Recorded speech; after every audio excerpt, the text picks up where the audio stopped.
For years, we've been told that the subwoofer crawl is a great method to determine where to put your subwoofers in your home theater. Well, what if I told you that that information is incorrect? In this video, I want to share with you 5 reasons why I believe the subwoofer crawl is flawed. Now, before I share with you the 5 reasons, first we need to define what is the subwoofer crawl in case you're unaware. So in essence, what we're taught is to take your subwoofer, place it in your primary listening position. So in my room, I've got 3 seats up front, I've got 3 seats behind me, and I mainly sit right here. So in essence, I would take my subwoofer, place it in this seat, play a series of frequencies like bass frequencies, maybe it's a song or a clip of a song, and you have that on loop. And then what you do is you literally get on your hands and knees and you crawl around the perimeter, the outside edge of your room, and you listen for the smoothest bass response and, somewhere that it's not super boomy. You definitely don't want to find a place that you have a lack of bass. So you're trying to figure out in your mind, where does it sound best in the room? So once you find that prime optimal location on the floor where you get that smoothest bass response, that's where you want to take this subwoofer and place in your room. So basically you're just kind of reverse engineering those bass waves. So now that we know what the subwoofer crawl is, let me share with you why I believe the subwoofer crawl is flawed. So the first reason the subwoofer crawl is flawed is if you have large subwoofers. So in my home theater, a few years ago, I had the SVS PB16s. Now this is a super popular subwoofer amongst the home theater community. This subwoofer is quite large and it weighs about 175 pounds. And so to physically put that in my listening position on this theater chair would require me to sit it across these armrests, which probably isn't the best option. Not only am I going to scratch up my cup holders, but I'm going to probably mar the bottom of the subwoofer itself, especially if you've got the piano black finish. If I try to put it long ways, it's probably going to fall over because it's a pretty deep subwoofer. Fast forward a few years, I now have JTR Captivator RS2 subwoofers. Now these are monstrous subwoofers. They weigh 220 pounds, they're super tall, they've got dual 18s. How in the world am I going to stack that on this listening position? It simply is impossible. Now you may be saying, well, Michael, you could always move your theater chair out. That's true. So here's what I would have to do. I would have to disassemble these 2 outer chairs, physically remove this chair out of my room because I don't have any room to put it, move it outside my room, bring in this monstrous subwoofer, place the subwoofer in my primary listening position, move around the room, crawling on the floor to determine where I feel is the best bass response in the room. Once I find that location, move this subwoofer to that location, then go outside my room, bring my theater chair back in, connect these 2 side chairs. That's some crazy amount of work just to do the subwoofer crawl. Reason number 2 the sub crawl is flawed is it's entirely subjective. In other words, you're having to rely on your own ears and your own perception of where in your room is the most accurate and balanced bass. Now, what does that even mean? How do you determine in your mind if you're hearing accurate bass? You have no reference point, you have nothing to compare it to. Again, it's entirely subjective. So you may crawl around on this side of your room and let's say you find a position that has what you feel is pretty smooth bass. Let's go to the other side of the room and you're hearing what you think is equally balanced bass or equally as accurate. How do you determine which one of those positions is the best location? So ultimately, you're looking to try to provide the best bass response in your room. Why would you want to set that up for what your ears hear and what you think is the best sound in your room? The third reason the sub crawl is flawed is it doesn't take into account all of the frequency response. So here's what I mean. Let's say we crawl around the room and we find a location where we feel provides a good amount of bass. I mean, the bass is slamming, you're feeling it in your chest. Well, maybe that bass is, let's just say around 40 to 50 hertz that song is playing or that movie is playing. How is the bass response at 20 to 30 hertz, 15 to 20 hertz? You may find if you were to measure that position, how do you know that those frequencies don't have a big dip? And we call that a null, which is a lack of bass. I've seen measurements of certain rooms that have these massive nulls or these massive dips in a frequency response. So let's say 20 to 30 hertz, you got this V, no bass in those frequencies, but the section of that song you were listening to on loop, maybe that bass frequency is around, say, 50 to 60 hertz, and you've got great bass response there.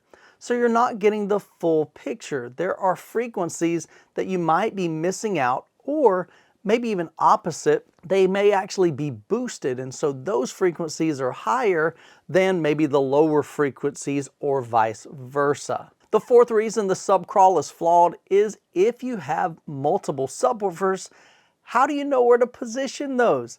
How do you know what dials to set on your delay and trying to get those subwoofers, the sound from each one of them that are in different distances from your location to reach your position at the exact same time?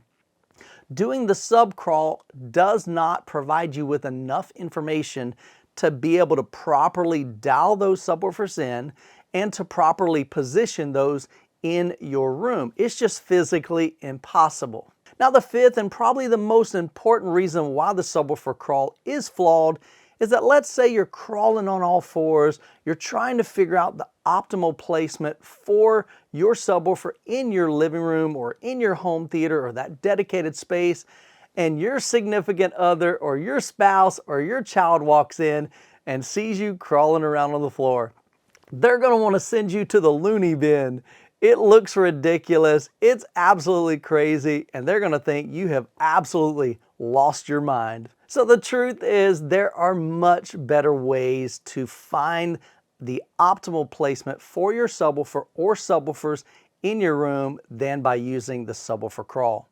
Now, typically, if you only have one subwoofer, you're probably going to want to place that maybe in the front right corner or the front left corner. Those are good places to start because you're going to get what they call boundary gain from those two side walls as well as your floor, which will give you more bass, and you can dial that back down, which gives you more headroom. Now, if you have multiple subwoofers, let's say 2 or 3 or 4, it's often noted that you'll either place those in the corners. So let's just say you have 4 subwoofers. You'd place those in the front left, front right, and rear left corners of your room. Another great place that we're told that we can place our subwoofers that should give you pretty optimal bass response is placing them in the center of each wall. So that would mean in my front wall, I'd put it dead in the center, my side walls dead on the center, and then center of the back wall. Now, for most of us, that's not really optimal because we've got a center channel, or maybe you've got a cabinet in the way, like a stereo cabinet or an entertainment center, something like that. So often a center placement for the subwoofer just isn't ideal. Now, the best method for determining the optimal placement for your subwoofer or subwoofers in your room is to take measurements of your frequency response. Now, basically, you're going to use a free software called REW, which is Room EQ Wizard. I'll link it down in the description below. And then you're going to pair that with a calibrated microphone. Now, this is not the microphone that comes with your Denon AVR or your Onkyo AVR. That's not the microphone. This is a calibrated microphone.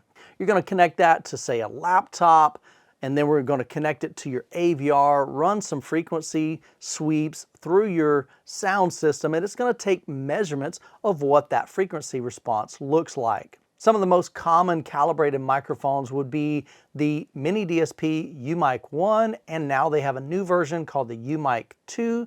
There's also the Dayton Audio microphone, and then a lot of guys even use the Omni mic, which many suggest that that's actually one of the best mics to get.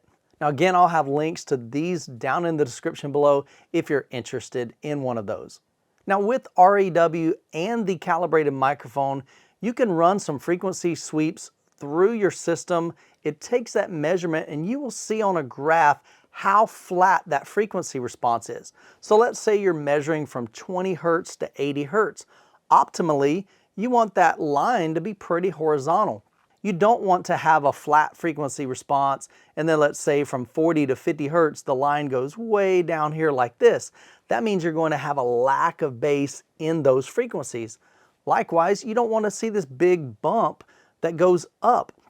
Those frequencies would be boosted way higher than the other bass frequencies, so that section is going to sound boomy in your room. So with REW and the calibrated microphone, you could literally place your subwoofer in a location in your room. Take a measurement.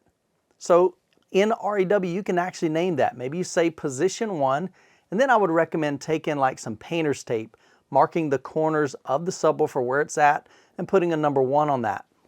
Now you move that subwoofer over to another location. Take a second measurement. Label that in REW as 2 or position 2. Same thing, put some masking tape where the corners are and put the number 2 on that. Do that through your entire room, placing it where you have availability, and then you can go back and literally overlay those to see which one of those areas, which one of those locations gives you the flattest frequency response across all frequencies, not just certain frequencies in a track or a music. So if you're running multiple subwoofers and you're trying to position them in your room and you're still having issues with getting a flat frequency response, you're getting big nulls or you're getting huge peaks and it's just not flat no matter where you put those subwoofers. My biggest recommendation, and in my setup it was a game changer literally, is to pick up a Mini DSP 2x4 HD.